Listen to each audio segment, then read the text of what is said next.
back to Sunny Life Chain. Thank you so much, guys, for tuning in. I'm back again with the Mzansi Soapy Stories, and namhlanje sisakhuluma ngeskim sam, guys.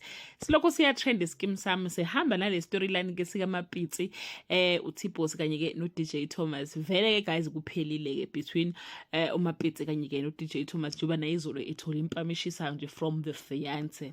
So namhlanje guys uMapitsi will go to uhusband ayombona hlale naye phansi uyoxolisa kodwa futhi she's heartbroken ukuthi uDJ Thomas akasiyo lento le akade icabanga ukuthi uyiyona.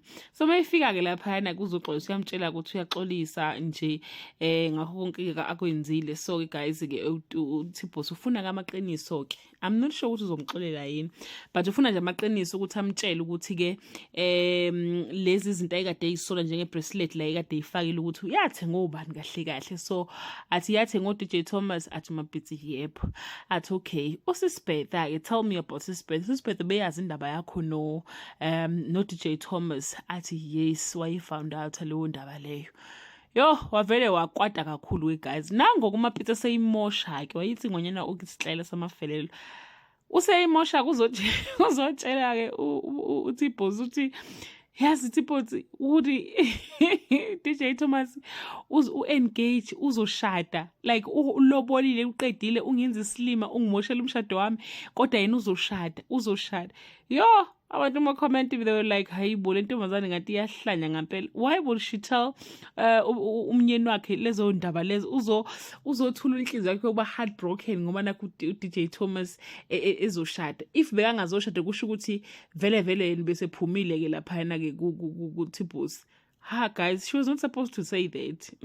She was not supposed to mention indaba ukuthi ke unyeti or ulobolile or engage or whatever, because now it look as if uya ku Thibos ngona ke say second option yakhe, because last time washo vele uMapitsi wathi yena unyaka DJ Thomas wamrata wanthabisa.